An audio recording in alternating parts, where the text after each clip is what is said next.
Hi guys, and welcome back to my channel. Today we're featuring the Oris Big Crown Pro Pilot 10 day.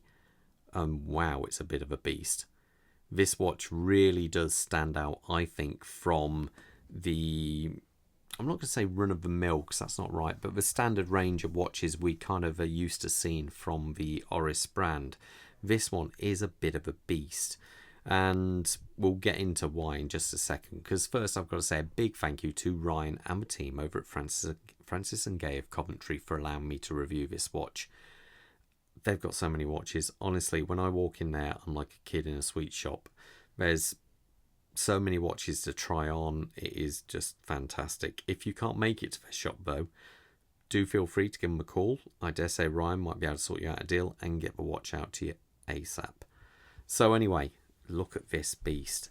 It is rather cool. Size wise of this one, it is a 44mm by 14mm. The lug to lug is quite long at 52mm, but we do have this nice curvature going on there. And the strap size on this is 22mm. Now let's zoom in on that dial a bit. Just check it out. Wow.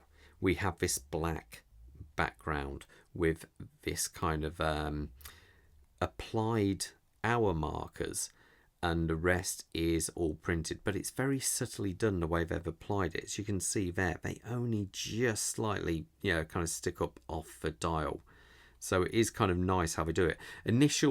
When you look at it first, you think it is just a printed dial, but no, these are actually applied, the hours on there. There is lume on this watch, but to be fair, it's not the strongest out there, but it is actually present.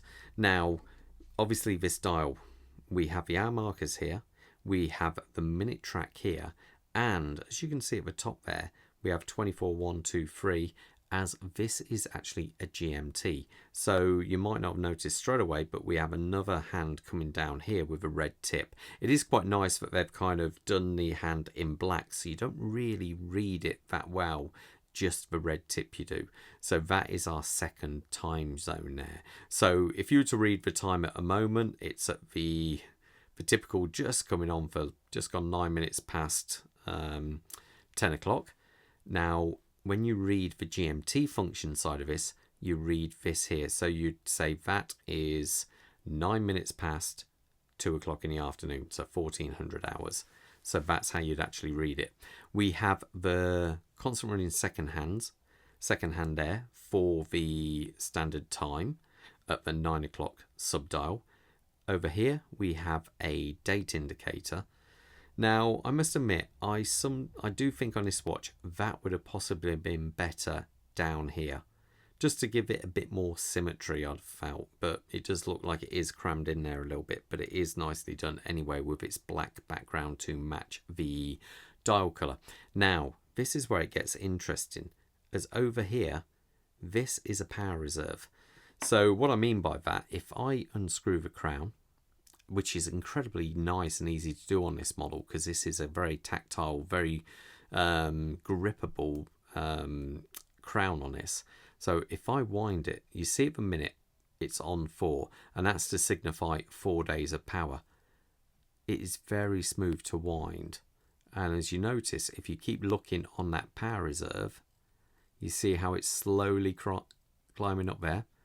Now we have 4.5 days of power reserve in it. Now it goes up to a whopping 10 days of power reserve. That, to put it in hours terms, that is 240 hours of power. Now that is an incredibly large amount of power for this. It is quite impressive, but we'll talk a bit more about movement in a second. Let me screw that crown back in. Well, actually, just before I do, a quick indication how the GMT and hand setting works on this watch. So as you can see, that's your manual wind. This is, after all, a manual wind watch. If I go out my next click, so we still have a ticking seconds there, and that's how you adjust the GMT hand. So that is fully independent. Now if I click once more, that's the hacking feature. So what I mean by that is the second hand has stopped moving, so allowing you to set the time very accurately on this watch. Now if I press that in, it all starts going again. Let's just screw that back in, and there we go. Just screwing very nicely actually. It is very, very grippable. It is very nice how they've done that. Now as we come out from that dial, we have this very nice, just that subtle curve on that sapphire crystal. You can see it's double dome because you get a certain amount of magnification there, and it is, I think it's very, very clear. AR coating on that, I believe. Now the bezel, like on the big what was it, the Big Crown Pro Pilot I had in the other day, we do have this knurling on that bezel. It's not really of any purpose because it's not as if you can grip and move this, but I do like it. It just breaks up the overall look of the case, and I think it adds a little bit more kind of interest into it. I even like the way how they've recessed it down into the case, but they've left the lugs proud, so you end up with this little step. It's just a nice little detail they didn't have to do, but it looks rather nice for doing it. We do have this kind of brushwork going on here and across here, so it is very nicely done. As I've said, the crown is a joy to use and it is signed. Now the back of the watch is where the star really lies, and that's that movement. I believe it's called the Oris 111 movement, and it's a fully in-house developed movement, they say, and it does look the part. It is, believe it or not, it's actually a 40 joule movement. So what I mean by it is 40 synthetic rubies in that actual movement, and it is it's quite interesting to look at actually. You can see the crown wheels, the click spring over in the corner there. Very small balance wheel on this, fully adjustable. But I think it really is quite nice. On the back of this you do have mineral glass, whereas on the front you do have sapphire. And it just looks apart. If I actually wind it, you get a bit of a better view of it. Let's do this. And you can see the barrel rotating as I wind the watch. So that's quite nice. Let's just screw that back in. You should never leave a crown out if you can help it.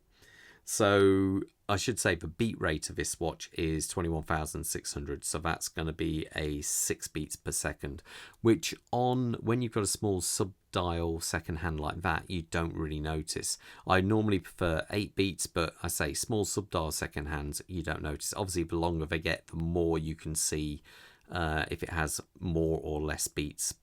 So that one, really no problem. Now, as we come out, this one is equipped with their it's like a nylon style strap, but I believe it's got the leather on the inside, so it actually feels quite nice. And it's got this funky buckle. I do like this buckle. I think it is very cool. Obviously we have a safety film on there, and you can see it locks in nicely, and it does say lift exactly like it does on an airplane. And you just lift up there, and there you go.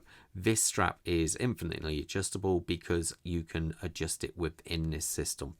So it's no problem to adjust. Though I must point out, you can also get this watch on a bracelet as well. Let me do a quick view on my wrist. You can see, quick wrist check. I back to wearing my Seiko Alpinist on a Zin bracelet.